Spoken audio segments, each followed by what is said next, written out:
नमस्कार दोस्तों, कैसे हो आप सब। आज हम जानेंगे एवरीडे इंडस्ट्री शेयर पर टारगेट 2024, 2025 और 2030 के बारे में। आखिर इन सालों में इस शेयर की वैल्यू कहां तक जा सकती है। तो दोस्तों, जैसा कि अगर हम जानते हैं हमें किसी भी कंपनी के शेयर की टारगेट वैल्यू को निकालना होता है तो कंपनी की कुछ ज़रूरी चीज़ों को देखना होता है। कंपनी के पिछले 5 सालों की परफॉर्मेंस को देखना होगा। इस वीडियो में हम एक्चुअल चीज़ों को देखेंगे। इस वीडियो में हम कैंडल स्टिक वगैरह की बात नहीं करेंगे, ठीक है। तो चलिए वीडियो को शुरू करते हैं। तो सबसे पहले कंपनी की प्रोफाइल आपको यहाँ पे देखने मिल जाएगी। कंपनी की जो जर्नल चीज़ें होती है वो सब दी हुई है। कंपनी की जो स्टॉक रैंक है वो 950 है और कैपिटल वैल्यू जो कंपनी की है वो 2525 करोड़ की रही हुई है। कंपनी मुख्य रूप से बैटरीज़ के सेक्टर में काम कर रही है और ये आप कंपनी की वेबसाइट देख सकते हो। तो अभी हम कंपनी कुछ रेवेन्यू सोर्स को भी देख लेते हैं, क्योंकि अगर हम कंपनी में निवेश कर रहे हैं तो हमें ये तो पता होना ही चाहिए कि भाई कंपनी कौन कौन से सेक्टर में काम कर रही है और किस तरह से रेवेन्यू को बना रही है। तो चलिए एक शॉर्ट में एक जानकारी ले लेते हैं। तो कंपनी की जो शुरुआत है 1905 के साल में हुई थी। उस समय में कंपनी को नेशनल कार्बन लिमिटेड के नाम से जाना जाता था, जो एवरीडे बैटरीज़ को इंपोर्ट करना शुरू किया था। अगले फिर कुछ ही सालों में लगातार बढ़ती डिमांड को पूरा करने के लिए 1926 में कंपनी ने खुद की बैटरीज़ का उत्पादन करना शुरू किया। फिर कंपनी ने समय के साथ आगे बढ़ते हुए कंपनी ने लगातार नई प्रोडक्ट्स को अपने पोर्टफोलियो में शामिल किया, जिसमें कंपनी रिचार्जेबल लालटेन बनाने लगी, एलईडी बल्ब भी बनाए। आज के समय में कंपनी के पास काफ़ी सारे बड़ी मात्रा में खुद के द्वारा बनाए गए प्रोडक्ट्स शामिल है, जो नीचे कैटेगरी वाइज दिए हुए हैं, ठीक है। वैसे तो कंपनी के पास भी काफ़ी सारे प्रोडक्ट है छोटे मोटे, तो हम सबकी बात तो नहीं करेंगे, पर यहाँ पे एक कैटेगरी दी हुई है। इन कैटेगरी में प्रोडक्ट जो है कंपनी काफ़ी सारे प्रोडक्ट्स को बना रही है, ठीक है। ये यहाँ पे कैटेगरी रही हुई है। उसके अलावा कंपनी की प्रोडक्ट्स के 4 मिलियन से ज़्यादा सेलर्स रहे हुए हैं, 1000 से ज़्यादा डिस्ट्रीब्यूटर्स रहे हुए हैं। भारत में काफ़ी सारे ऐसे गांव हैं जिसमें कंपनी के स्टोर नहीं रहे, इसलिए ऐसी जगहों पर कंपनी के द्वारा प्रोडक्ट्स को पहुंचाने के लिए 1000 से भी ज़्यादा वैन सर्विसेज को शुरू किया गया है। कंपनी के 36 पैन इंडिया सेल्स जोन्स रहे हुए हैं, ठीक है। तो अभी हम कुछ ज़रूरी चीज़ों को देख लेते हैं। तो सबसे पहले हम देखेंगे पिछले 5 सालों में शेयर की कीमत में वो बड़े बदलाव।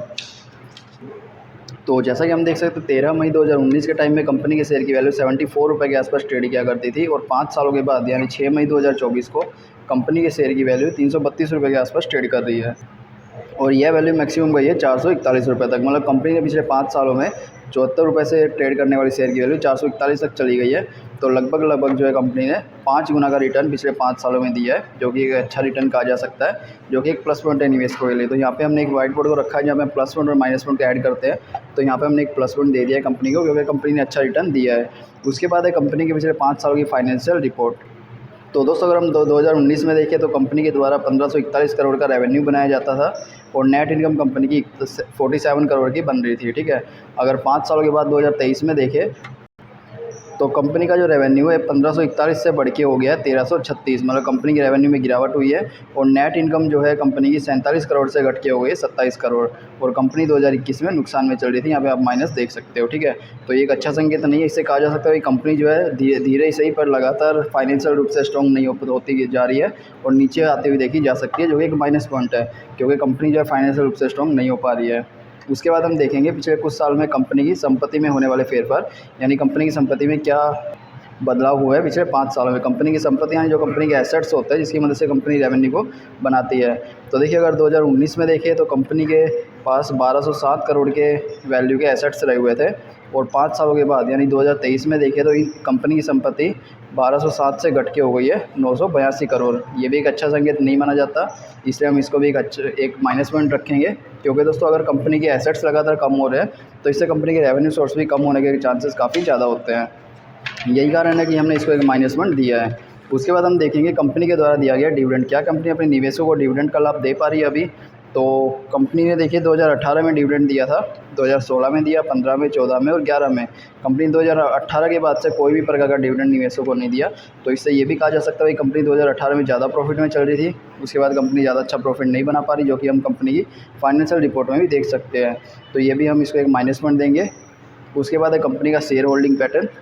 तो शेयर होल्डिंग पैटर्न में सबसे पहला था टोटल प्रमोटर होल्डिंग, यानी कंपनी के द्वारा की गई होल्डिंग। कंपनी ने अपने शेयर की 43% की होल्डिंग की गई है, जिसमें से कंपनी ने किसी भी प्रकार से इस होल्डिंग को बैंक में गिरवी नहीं रखा गया। कंपनी की पूरी 43% की होल्डिंग कंपनी के पास रही हुई है, जो कि एक अच्छा संकेत है। म्यूचुअल फंड के द्वारा 2.52% की होल्डिंग, ये भी एक अच्छा संकेत है। अदर डोमेस्टिक इंस्टीट्यूशन जो भारत के बड़े इन्वेस्टर हैं उनके द्वारा 0.13% की होल्डिंग, ये तो यार वैसे तो काफ़ी कम है, लगभग ना के बराबर भारत के इन्वेस्टर जो है इसमें निवेश कर रहे हैं, जो कि एक अच्छा संकेत नहीं माना जाता। विदेशी इन्वेस्टर 3.60% की होल्डिंग, ये भी एक अच्छा संकेत है। रिटेल इन्वेस्टर 50% की होल्डिंग, ये एक अच्छा संकेत नहीं माना जाता, क्योंकि जैसा कि हम जानते हैं रिटेल इन्वेस्टर ज़्यादा मात्रा में होता है तो अच्छा नहीं माना जाता है, तो इसको हम एक माइनस पॉइंट देंगे। और दोस्तों अगर ओवर और शेयर होल्डिंग पैटर्न को देखें तो इसमें देखिए बड़े इन्वेस्टर बहुत कम मात्रा में रहे हुए हैं, जैसे कि भाई म्यूचुअल फंड लगभग 2.52% की होल्डिंग है और विदेशी इन्वेस्टर 3.60% की होल्डिंग है। और अभी के लिए हम इसको एक प्लस पॉइंट दे सकते हैं, क्योंकि थोड़े से ही पर जो बड़े इन्वेस्टर है वो लगातार थोड़े थोड़े बढ़ते हुए देखे जा सकते हैं कंपनी में, तो इसको इसलिए हमने एक प्लस पॉइंट दे दिया है। तो इसमें हमें 2 प्लस पॉइंट मिले और 3 माइनस पॉइंट मिले। इसके अलावा हमें कंपनी के बारे में जैसे जैसे अपडेट मिलती रहेगी हम आपके साथ भी अपडेट करते रहेंगे, इसलिए चैनल को सब्सक्राइब कर ले, वीडियो को लाइक करें और इन सब चीज़ों के हिसाब से आप इसमें निवेश कर सकते हो। तो चलिए वीडियो मिलते हैं नेक्स्ट वीडियो में।